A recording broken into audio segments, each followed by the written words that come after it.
Assalamualaikum warahmatullahi wabarakatuh. Jumpa lagi dengan saya Tama dalam Ada Apa Gerangan 2. Bagaimana kabar kalian? Semoga selalu diberikan kesehatan dan juga rezeki yang cukup. Kita kembali di Ada Apa Gerangan 2, di mana di sini saya akan khusus membacakan cerita-cerita mistis bersambung. Kita lanjutkan cerita yang berjudul Cilencang yang ditulis oleh Kang Tekad Pangestu dari Cianjur. Cerita ini merupakan adaptasi dari kisah nyata ya, di mana penjelasan-penjelasan yang ada di dalamnya adalah pengalaman asli dari penulis, termasuk pengetahuan tentang alam-alam gaib dan makhluk-makhluk gaib dari sudut pandang Sunda Buhun. Jadi bagi teman-teman tetap fokus dalam menyimak, bisa jadi ini bertentangan dengan pengetahuan kalian. Jadikan saja sebagai tambahan informasi ya, karena sebenar-benarnya pengetahuan adalah milik Tuhan, Allah Subhanahu wa Ta'ala. Yaudah yuk kita lanjut. Teman-teman Ada Apa Gerangan, ceritanya mulai dari sini. Melihat pemandangan mengerikan tersebut, untuk sesaat hati Rangga diliputi kegamangan. Sejauh mata memandang, pelataran luas di depan istana gaib dipenuhi oleh legiun makhluk gaib yang tampak seperti mimpi buruk yang hidup. Pikirannya bercabang, penuh dengan bayangan kegagalan dan ketidakmampuan. Apa aku mampu? Gumam batinnya. Keraguan menyusup ke setiap sudut hatinya, membuat langkahnya terasa berat. Namun tiba-tiba, sebuah ilham menyentak dirinya. Cahaya keyakinan yang kuat muncul dalam batinnya, menghalau kabut keraguan yang sempat menguasai. Bukankah aku sepenuhnya telah bertawakal kepada Allah? Ucapnya dalam hati. Saat ini tidak ada lagi kesempatan untuk mundur. Janji telah aku sanggupi, dan jalan ini adalah pilihan yang telah aku ambil. Jika Allah menghendaki kemenangan, maka kemenangan akan kudapatkan. Namun jika sebaliknya, setidaknya aku telah melaksanakan tugasku dengan ikhtiar yang terbaik. Dengan keyakinan tersebut, ia mengangkat wajahnya. Lalu suaranya lirih bergetar saat ia melantunkan doa. Ya Allah, bila hari ini adalah akhir dari hidupku, maka jadikanlah ikhtiarku ini sebagai amal baik menjaga keselarasan alam di muka bumi. Ampunilah aku, sayangilah aku, dan berilah aku akhir yang baik dalam urusan ini. Setelah doa itu menguatkan hatinya, Rangga melangkah lagi. Kini dengan keteguhan dan kepasrahan total kepada Sang Maha Pencipta. Seiring langkahnya yang mendekat, para legiun gaib di pelataran istana menangkap sosoknya. Mata-mata mereka yang penuh kebencian memandang tubuh Rangga yang memancarkan cahaya perlindungan. Aura suci yang menyelimuti tubuhnya membuat mereka waspada. Tubuh menyeramkan itu bergeming sejenak, tetapi kemudian suasana berubah. Sorakan mengerikan menggema dari barisan legiun gaib memenuhi atmosfer berkesan. Suara itu seperti raungan dari ribuan binatang buas, sengaja diarahkan untuk menciptakan ketakutan yang menusuk jiwa. Namun Rangga tetap melangkah. Wajahnya datar, tidak memperlihatkan sedikit pun rasa gentar. Ia tahu sorakan-sorakan itu hanyalah alat untuk melemahkan tekadnya, dan ia takkan membiarkan dirinya terpengaruh.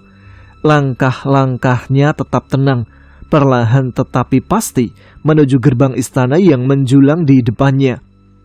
Sorakan yang tidak mampu menggoyahkan Rangga membuat beberapa makhluk dari legiun itu terlihat geram.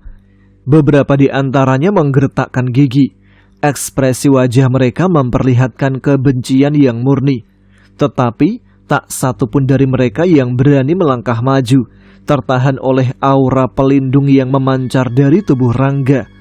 Kini Rangga berada di tengah pelataran.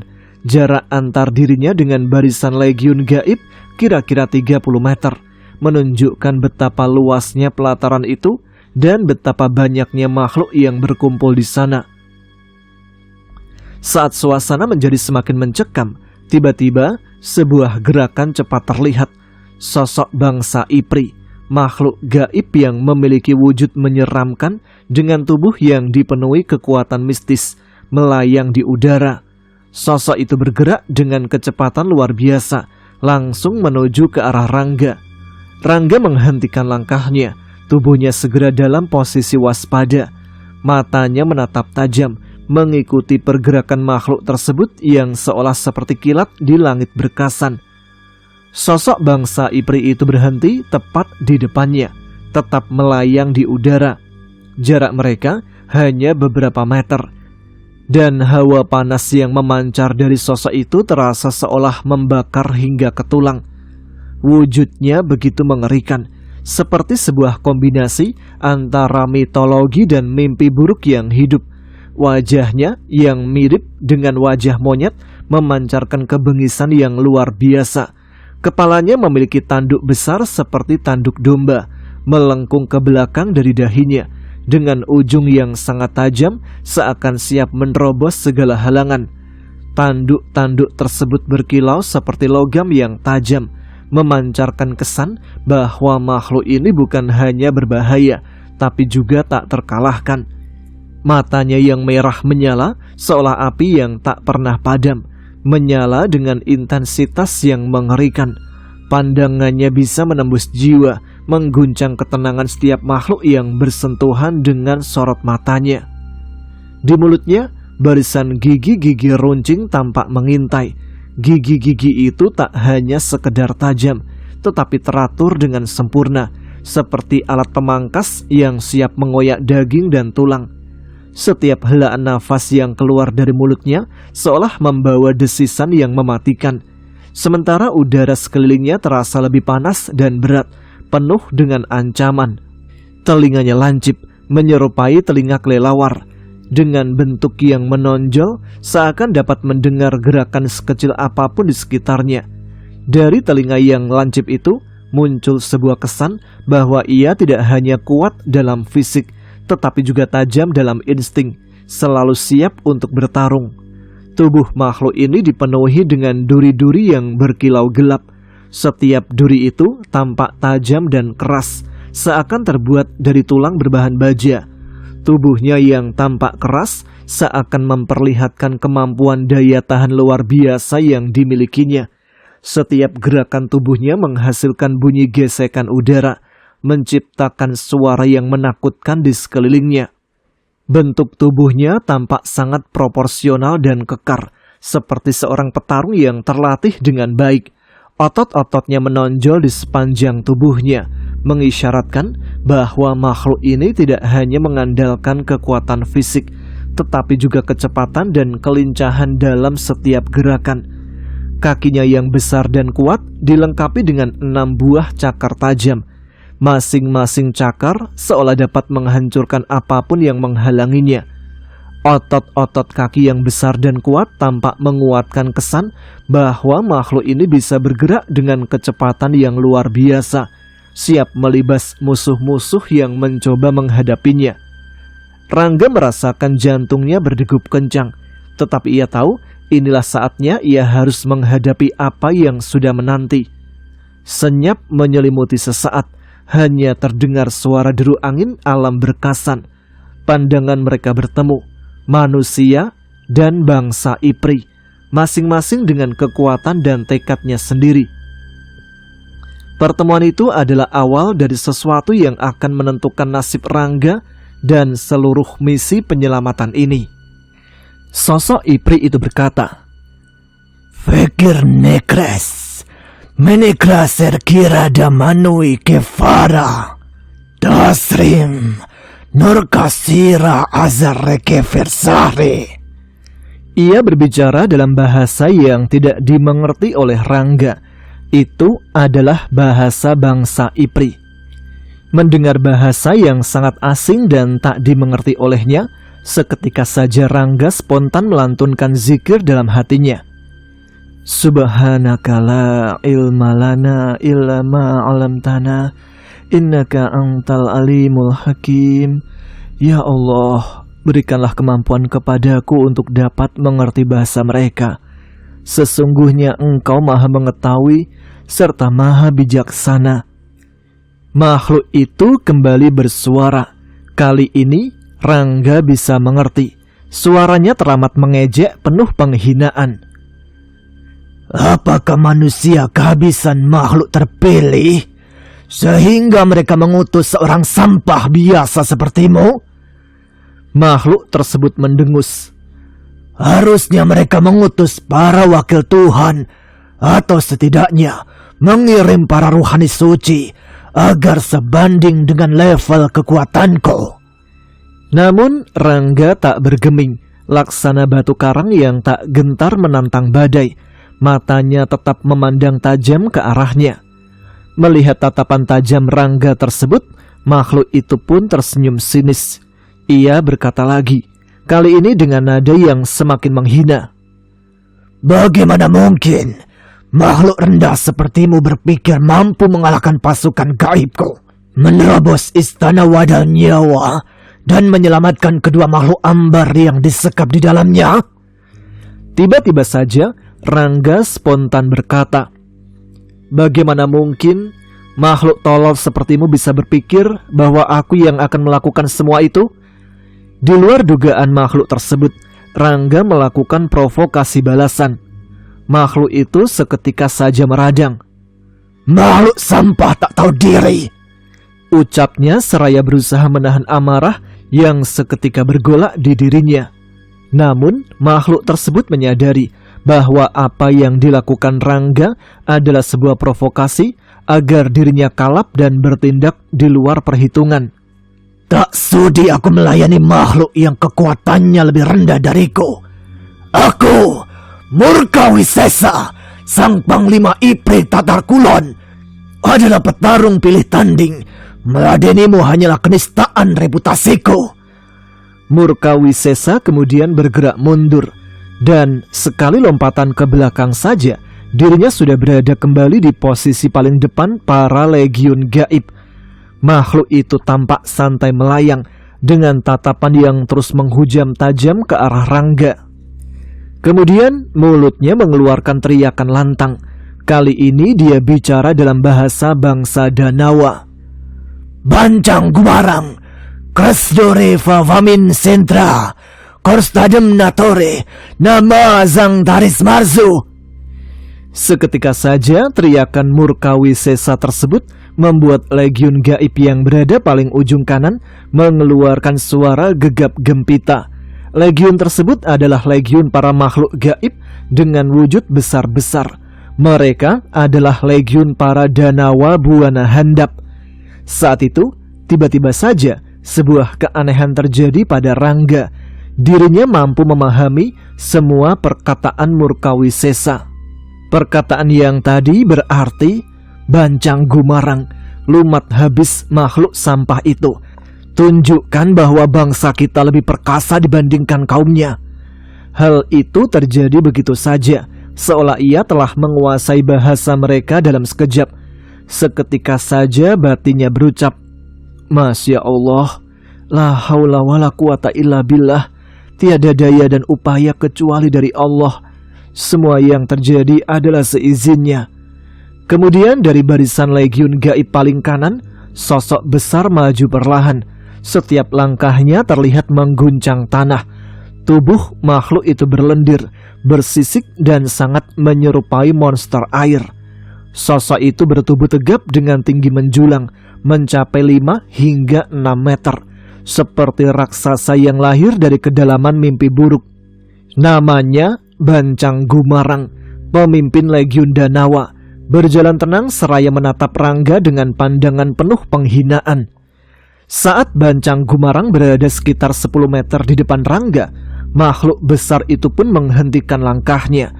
Rangga harus sedikit mengangkat wajahnya guna bisa berhadapan tatap dengan makhluk tersebut. Setelah sejenak diam, makhluk besar di hadapannya itu tiba-tiba terlihat mengepalkan kedua tangannya, lalu melakukan gerakan setengah membungkuk. Pada posisi setengah membungkuk tersebut, makhluk itu terdengar menggeram. Kemudian, tiba-tiba saja, kedua tangannya yang terkepal mengangkat di udara, disertai dengan teriakan kencang dari mulutnya yang menggelegar. Dan bersamaan dengan teriakan itu, tiba-tiba saja sebuah hal yang mengerikan terjadi. tubuh makhluk itu membesar 2 kali lipat dari sebelumnya.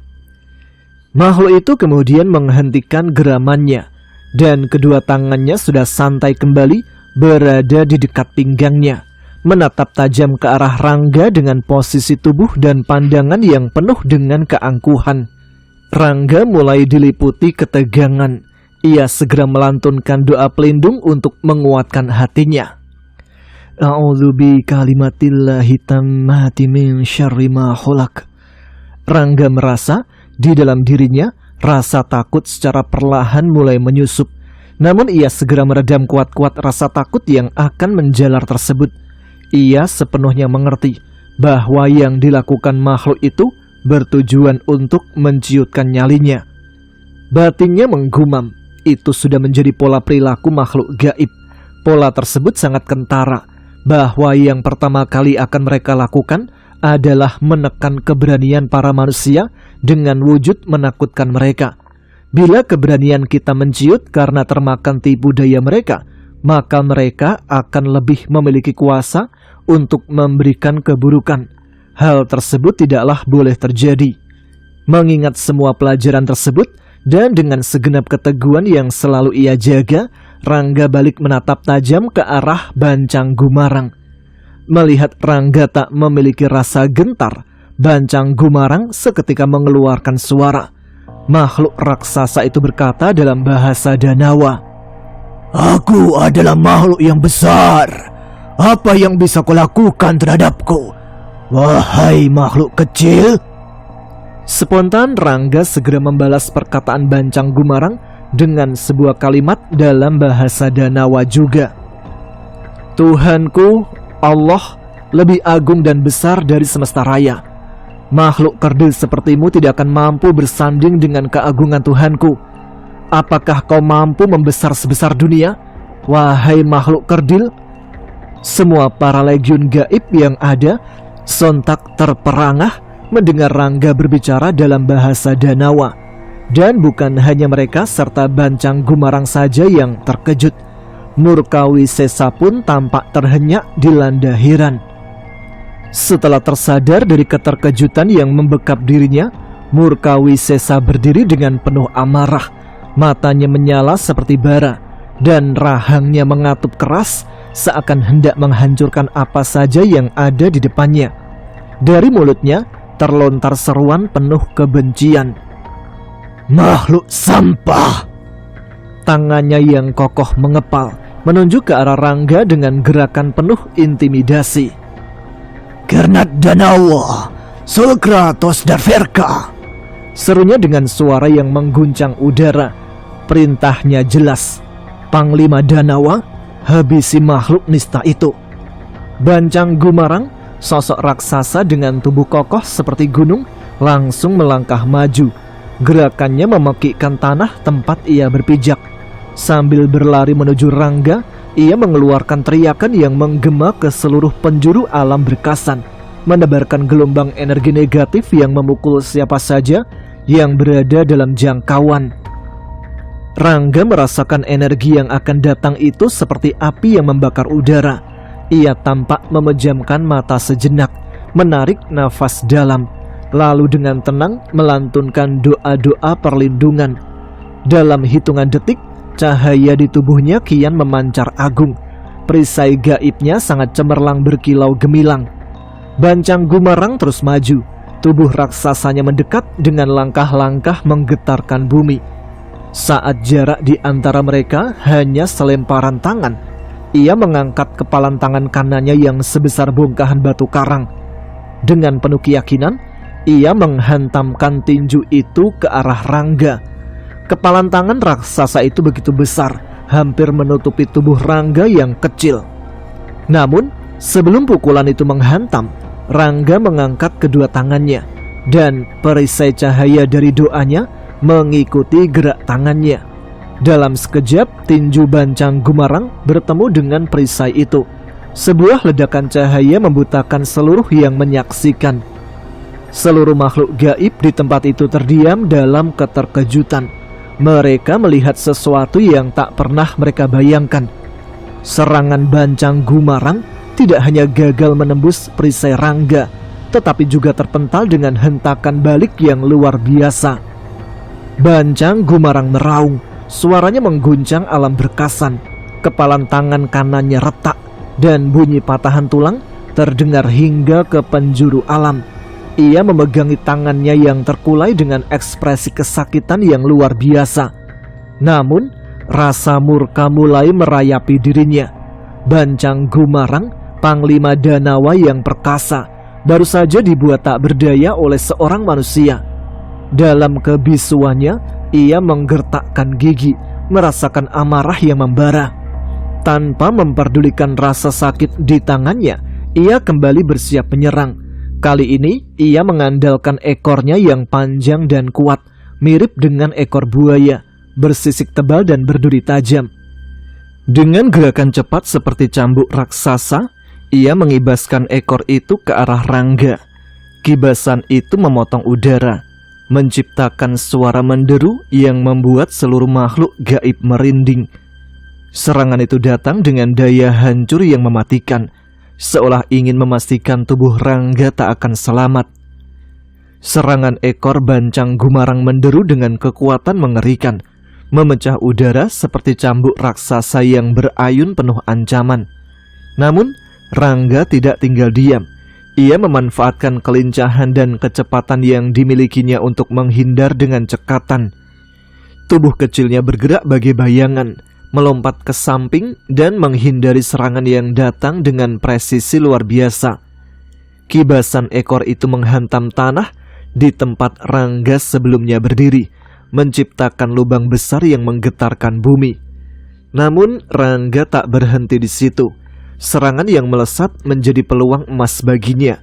Nafasnya tetap teratur meski suasana menegangkan melingkupi. Dan ia memanfaatkan jeda singkat itu untuk menilai kelemahan lawannya. Ia menyadari bahwa tubuh Bancang Gumarang dilindungi sisik tebal yang kokoh, nyaris tak tertembus. Namun, ada satu bagian yang tampak rentan, wajahnya. Melihat peluang itu, Rangga segera mengambil posisi. Dengan kedua tangannya, ia mulai menghimpun energi cahaya agung yang terus mengalir berkat kekuatan doanya. Cahaya itu semakin terang, memancarkan kehangatan yang kontras dengan aura gelap Bancang Gumarang. Saat energi itu terkumpul cukup besar, Rangga mengarahkan tangannya ke wajah Bancang Gumarang, lalu melontarkan gelombang cahaya tersebut. Bismillahi Allahu Akbar. Gelombang itu melesat, menyinari keremangan alam berkasan dengan intensitas yang menyilaukan. Cahaya itu menghantam wajah Bancang Gumarang tepat di sasarannya. Jerit kesakitan keluar dari makhluk raksasa itu, mengguncang udara dengan gema yang menusuk hati siapapun yang mendengarnya. Bancang Gumarang terhuyung mundur, kehilangan keseimbangan sejenak. Tidak membuang waktu, dengan energi doanya yang terus mengalir, ia melancarkan serangan lanjutan. Ledakan demi ledakan cahaya agung menghantam wajah Bancang Gumarang tanpa henti. Setiap hantaman membawa dampak yang menghancurkan, mematahkan aura gelap yang menyelubungi makhluk itu sedikit demi sedikit. Pada serangan terakhir, energi cahaya Rangga menghantam wajah Bancang Gumarang dengan kekuatan luar biasa. Tubuh raksasa itu limbung, kehilangan keseimbangan sepenuhnya, lalu terjengkang ke belakang. Suara dentuman keras terdengar saat tubuh besar Bancang Gumarang menghantam tanah, membuat tanah di sekitarnya bergetar hebat. Semua makhluk yang menyaksikan kejadian itu terpaku. Tubuh Bancang Gumarang yang biasanya memancarkan kekuatan, kini terkulai lemah. Energi gelap yang selalu mengintimidasi perlahan memudar, menghilang bersama kesadarannya. Bancang Gumarang telah pingsan tak berdaya. Rangga berdiri di tempatnya, nafasnya terengah-engah. Tubuhnya mungkin didera kelelahan, tapi di matanya terpancar rasa lega. Dengan raut wajah penuh syukur, ia mendongakkan kepala dan berkata dengan lirih, "Alhamdulillahirobbil alamin. sebuah ungkapan syukur atas pertolongan Allah yang membuatnya mampu mengalahkan ancaman yang tampak mustahil. Maka sesungguhnya bukan kamu yang membunuh mereka, tetapi Allah yang membunuh mereka, dan bukan kamu yang melempar, tetapi Allah yang melempar. Allah memberi kemenangan kepada orang-orang mukmin dengan kemenangan yang baik. Sungguh Allah Maha mendengar dan Maha mengetahui. Quran Surat Al-Anfal ayat 17. Deru kemarahan murka Wisesa mengguncang alam berkasan. Suaranya yang lantang dan penuh amarah memecah udara, menggema hingga ke setiap sudut medan pertempuran. Matanya menyala bagai bara api, penuh dendam yang menyala-nyala. Melihat Bancang Gumarang terkulai tak sadarkan diri, kemarahannya memuncak hingga mencapai batas paling beringas. Dia menawarkan kepada setiap prajuritnya, bagi siapapun yang mampu menghabisi Rangga akan diangkat menjadi hulu balang Ratu Ratiwilaca. Perintah yang disertai tawaran menggiurkan itu dipatuhi oleh setiap prajurit gaib.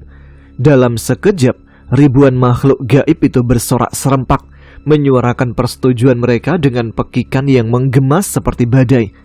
Langkah-langkah mereka terdengar mengguncang bumi. Gelombang demi gelombang prajurit bergerak maju, mengincar sosok Rangga.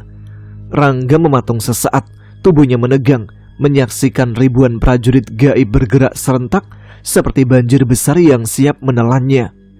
Ya Allah, tolong aku, ucapnya penuh ketidakberdayaan.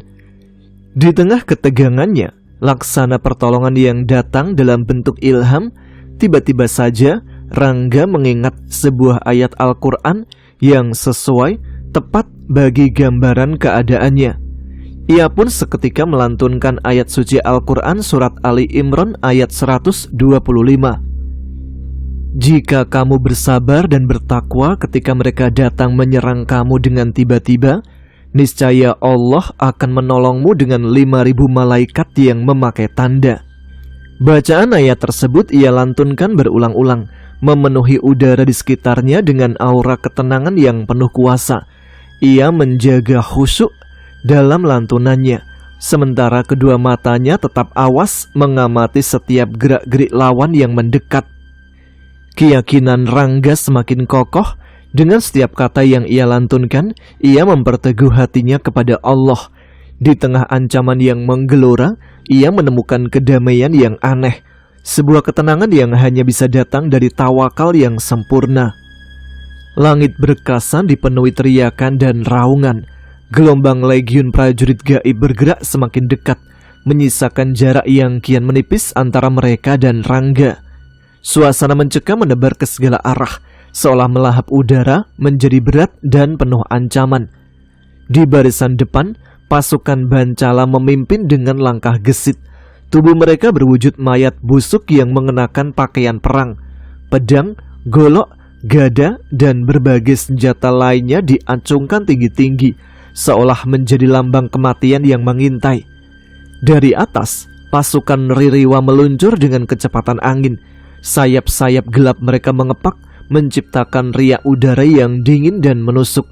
Cakar tajam di kaki dan tangan mereka berkilau seram di bawah cahaya remang berkasan, siap mencabik mangsanya tanpa ampun.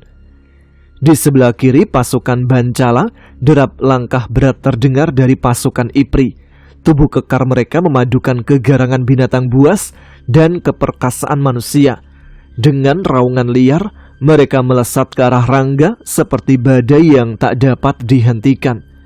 Tidak ketinggalan, dari sudut lain, pasukan Danawa dan Ipri Duksura turut bergerak cepat. Aura hitam menyelubungi mereka, membuat keberadaan mereka terasa semakin mendominasi. Semangat mereka membara, seolah berlomba menjadi yang pertama menyentuh Rangga dan menuntaskan perintah Murkawisesa. Tanpa peringatan, Wadyabala Ipri tiba lebih dulu. Makhluk berwujud harimau dengan tubuh kekar menyerupai manusia itu melesat ke hadapan Rangga. Mata beringasnya penuh nafsu memburu, sementara cakarnya yang besar menyabet liar ke arah tubuh Rangga, menyerang dengan kebrutalan yang membabi buta. Mata Rangga menatap tajam penuh fokus. Ia menggerakkan tubuhnya gesit, menghindari setiap sabetan maut dari makhluk itu. Serangan demi serangan dielakkan dengan ketangkasan yang memukau, hingga akhirnya celah kecil terbuka. Tanpa membuang waktu, Rangga menghimpun gelombang cahaya di telapak tangannya. Dengan segenap kekuatan yang ia serap, ia menghantamkan cahaya itu ke arah tubuh Wadyabala Ipri. Ledakan energi itu membuat tubuh makhluk tersebut terjungkal hebat, terpental jauh ke belakang hingga menghantam tanah dengan keras. Namun, ancaman belum berakhir. Sebuah sosok baru muncul, seorang prajurit dari bangsa Bancala. Sosok mayat hidup itu memancarkan aura busuk kematian. Dengan mata kosong dan langkah menyeramkan, ia menghunus pedangnya lalu menyabetkan ke arah leher Rangga dengan gerakan yang cepat dan penuh tenaga. Rangga yang merasa yakin bahwa perisai cahaya yang melindunginya akan mampu menahan sabetan pedang tersebut, memantapkan keyakinannya. Ia menghimpun energi pelindung di tangan kirinya. Ketika pedang itu hampir menyentuh tubuhnya, ia mengangkat tangan kiri untuk menangkis serangan maut itu. Dentuman energi terdengar saat pedang bertemu dengan pelindung cahaya di tangan Rangga. Kilatan cahaya memancar dan serangan itu berhasil dihentikan. Namun, efek benturan energi tersebut menimbulkan sensasi mengejutkan di tubuh Rangga. Tangannya terasa tersetrum listrik, menimbulkan getaran yang menusuk hingga ke tulang. Dengan cepat, Rangga menyadari satu hal. Walaupun perisai cahayanya mampu menahan serangan musuh, efek balik dari benturan dua energi berbeda tetap akan berdampak pada tubuhnya. Atas dasar itu, ia mengambil keputusan. Jika aku mampu menghindari serangan adalah pilihan terbaik, pikirnya dengan tegas, mempersiapkan dirinya untuk pertempuran yang lebih panjang. Namun, di balik pemahamannya itu, ada sebuah kekeliruan yang samar. Rangga meskipun memiliki pemahaman yang tepat tentang kekuatan yang menyelubungi tubuhnya, tanpa disadari telah melakukan sebuah kekeliruan yang mendasar. Ketika ia berhadapan dengan Bancang Gumarang sebelumnya, perisai cahaya di tubuhnya mampu menahan serangan tanpa memberikan dampak balik kepadanya. Keberhasilan itu terjadi karena Rangga sepenuhnya yakin bahwa kekuatan Bancang Gumarang tidak akan mampu melawan kekuatan Tuhan yang melindunginya. Namun saat menghadapi sabetan pedang dari prajurit Bancala, ia keliru berpikir. Pemikirannya berpindah dari menyandarkan diri kepada Tuhan kepada kepercayaan pada kemampuan dirinya sendiri. Ia merasa yakin bahwa perisai cahayanya, sebuah kekuatan yang ada pada tubuhnya, akan cukup untuk menahan serangan itu. Perbedaan yang tampak sederhana, namun melanggar prinsip hakikat. Betapa pentingnya pemahaman dan keimanan yang benar terhadap sumber kekuatan sejati. Rangga berdiri tegap di tengah pusaran kabut gelap. Pandangannya tak gentar menatap barisan legiun gaib yang terus menyerbu. Gerakannya gesit, setiap ayunan tangannya penuh kekuatan, menghalau serangan-serangan yang datang seperti hujan badai. Tidak hanya bertahan, ia melancarkan serangan balasan yang membuat beberapa prajurit gaib itu terpental mundur. Namun, seperti ombak tak bertepi, para prajurit itu terus berdatangan. Derap langkah mereka menggema, mengepungnya dari segala arah. Murkawisesa menyaksikan dari kejauhan dengan senyum penuh kemenangan. Tawanya meledak, menggema di langit kelam berkasan. Suara mengerikan membuat bulu kuduk berdiri. Dari segala sisi, ancaman mengepung Rangga. Prajurit Bancala yang kuat dan gesit menyerangnya dari depan. Sementara prajurit Danawa melancarkan pukulan berat dari kiri.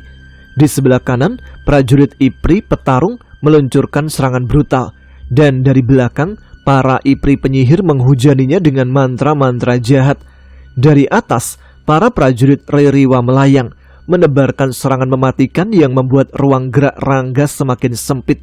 Tak ada celah tersisa, Rangga terkurung dalam lingkaran maut. Namun Rangga tak menyerah. Dengan nafas yang kian berat, ia menguatkan pertahanannya. Bibirnya tak henti melantunkan ayat suci Al-Quran surat Ali Imran ayat 125. Suaranya penuh keyakinan meski tubuhnya mulai melemah.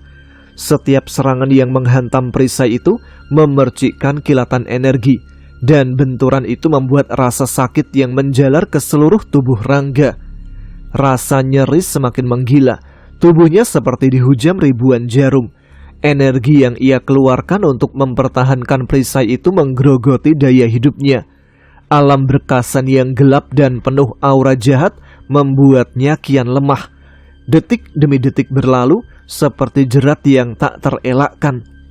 Rangga sadar dirinya takkan bisa bertahan lebih lama lagi. Para prajurit gaib seperti dirasuki energi murkawi sesa, menyerang semakin brutal. Mereka begitu bernafsu menghancurkan perisai cahaya yang melindungi Rangga. Ya Allah, aku serahkan segalanya kepadamu. Aku tidak memiliki kekuatan. Engkaulah pemilik takdirku. Batin Rangga lirih. Hatinya mengerucut pada satu keyakinan yang teguh. Apapun yang terjadi, ia akan menerima takdir Allah dengan iman yang penuh. Engkau Tuhan yang maha lembut terhadap hamba-hambamu. Terimalah keimananku ya ilahi. Pertempuran seakan mencapai klimaks kegelapannya. Tubuh Rangga melemah di tengah medan perang yang semakin menghimpit. Kulit wajahnya memucat, menahan derita yang terus mendera.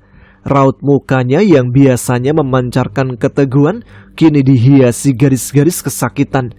Udara di sekitar terasa semakin menyesakkan. Harapan nyaris memudar. Ia terlihat seperti seorang pejuang yang berada pada pertarungan terakhirnya di tengah ganasnya musuh.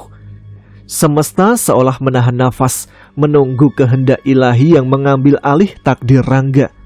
Namun tiba-tiba saja, di tengah-tengah kondisi kritis itu, keheningan seketika menyeruak, memotong gemuruh pertempuran. Langit berkasan yang gelap dan mencekam mengeluarkan suara derakan yang menyeramkan, seperti retakan yang muncul dari dimensi lain. Derakan itu bergema, mengguncang dasar tanah dan langit alam gaib. Awan kelam menggulung hebat di ujung cakrawala. Para prajurit gaib yang tadinya menyerang Rangga dengan keganasan membabi buta seketika berhenti, seolah-olah suara dari langit itu menembus jiwa mereka, menghadirkan teror yang jauh lebih besar daripada amarah mereka kepada Rangga. Ribuan cahaya gemilang berhamburan dari langit turun dengan kecepatan luar biasa. Langit berkasan yang biasanya kelam tiba-tiba bersinar amat benderang. Cahaya-cahaya itu memancar dengan keagungan yang tak bisa dilukiskan dan membuat setiap makhluk gaib di sekeliling Rangga menjerit kesakitan. Mereka memalingkan wajah mereka, tak sanggup menatap kemilau cahaya itu. Rangga pun harus menyipitkan matanya karena silau. Namun berbeda dari mereka, cahaya itu tidak menyakitinya. Ia merasakan kehangatan yang lembut. Dari kejauhan, murkawi sesa terperangah. Wajahnya berubah tegang. Wahai prajurit, persiapkan diri kalian untuk menghadapi para pasukan suci. Teriaknya dengan suara penuh kepanikan. Suaranya menggelegar, sebuah perintah bagi legionnya untuk bersiap menghadapi sesuatu yang jauh lebih besar dari apa yang bisa mereka hadapi. Para pasukan suci, gumam Rangga, hatinya berdegup kencang. Pandangannya tertuju pada legiun cahaya yang turun dari langit, memburu para makhluk gaib yang selama ini mengancamnya. Pertarungan pecah, cahaya-cahaya itu melesat cepat seperti kilat, menghantam makhluk-makhluk gaib dengan presisi yang mematikan. Seekor ririwa yang melayang di atas kepala Rangga terjungkal jauh, terhempas oleh cahaya yang menghantamnya dengan kekuatan luar biasa. Formasi para prajurit gaib hancur berantakan. Mereka tercerai-berai, terpecah oleh serangan legiun cahaya yang tak terhentikan. Kini perhatian mereka beralih dari Rangga. Pertarungan sengit dengan pasukan cahaya itu menyita seluruh fokus dan kekuatan mereka. Segala puji bagi Allah, Tuhan semesta alam. Ya Allah, terima kasih atas pertolonganmu. Engkau telah mengirimkan para utusanmu untuk menyelamatkanku. Ucapan syukurnya penuh kehati-hatian. Ia tak berani menyebut makhluk cahaya itu sebagai malaikat, karena ia sadar akan keterbatasan pengetahuannya tentang perkara gaib. Ia hanya mampu menyebut para makhluk cahaya itu dengan sebutan para utusan Allah.